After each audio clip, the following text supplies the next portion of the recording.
So now I'll talk about the video, which is about her mission. 14 in 1901. He is a French mathematician. 14 in 1901. He is a French mathematician who worked in the theory of functions, includes application of elliptic functions to provide the first solution to the general equation of the fifth degree, the quintic equation. Although Hermann had proved himself a creative mathematician at the age of 20, he still had difficulty in passing his formal examinations. However, he still passed it like years later due to his mastermind.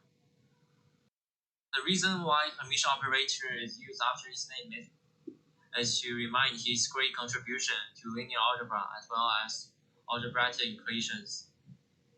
Thanks. So this is my video. Also, I want to explain more about it. He also published the first proof that E, the base of natural logarithm, is a transcendental number. So this is a picture of Hermitian. 14 in 1901. And then I'll talk about operators. Although a few parts of my slides introduced in the poster, I'll introduce more. So here, the O hat, it means operator. So O hat, it acts on a function, which is in this case f of x, and gives a brand new function. And here, in this case, it is g of x. Like adding or subtracting numbers, making derivative, integration, also like multiplying or dividing. There are all types of operator, as long as you change one function to another function. And then I'll talk about linear operators. So it's a special kind of operators mainly used in quantum mechanics. And notice that not every operators are linear operators, like the one here. Square root of a squared plus b squared is not equal to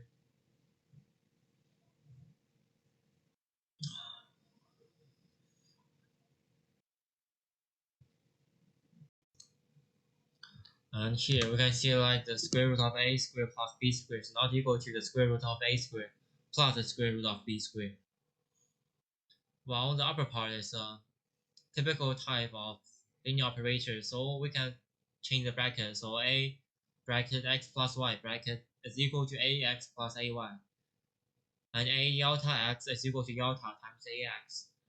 So linear operators actually acting on a linear combination of the variables, so that we can like manipulate it at a certain extent.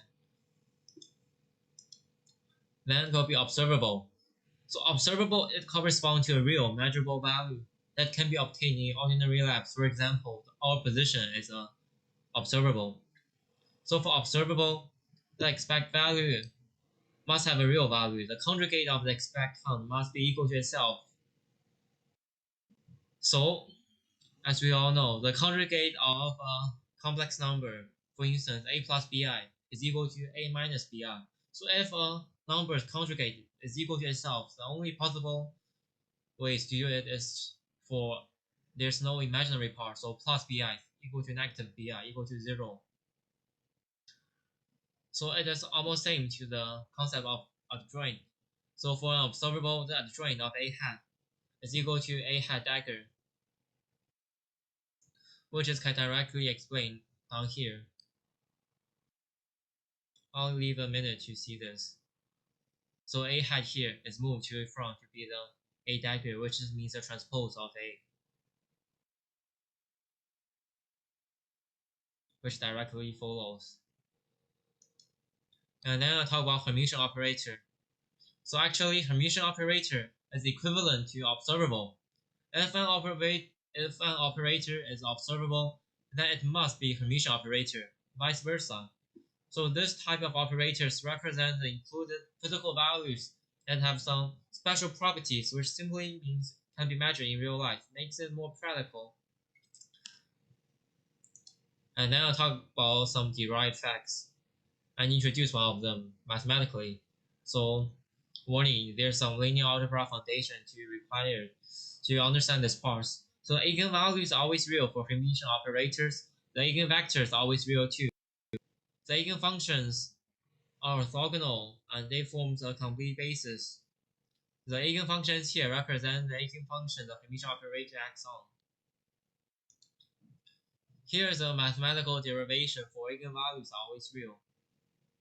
So here, a hat equal to a dagger, and a hat psi a equal to a psi a, where the a here is represent the eigenvalues, and the a hat here represents the Hermitian operator. It directly follows from this one to this one. So here we have a hat psi a, it turns into a psi a, and we can lift out a before because a is a real number, so we can just lift it's a number, so we can just lift it out. So it simply applies here. So we see that for the same expected value, you can get a and a the adjoint of a. So a is real here. Then talk about the last part. To prove an operator's permission. To prove it is unobservable, so we have to prove its adjoint equal to itself. So here I choose a momentum operator in quantum mechanics. So p hat is equal to negative I times h bar times the first order partial derivative of x. So we start from this. The key point is to prove this equation. So we prove the left part here first. So we expand p hat and then expand p hat. And here for the adjoint of it, we also expand it, and then we put the adjoint inside. So we turn the conjugate of psi to psi, and then we turn the phi into phi, the conjugate of phi, and then we lift up the I h bar, and then we apply the integration by parts, and finally we got the same answer. So by proving the left part equal to the right part, this is solved so that the momentum operator is a Hermitian. Thanks for the listening.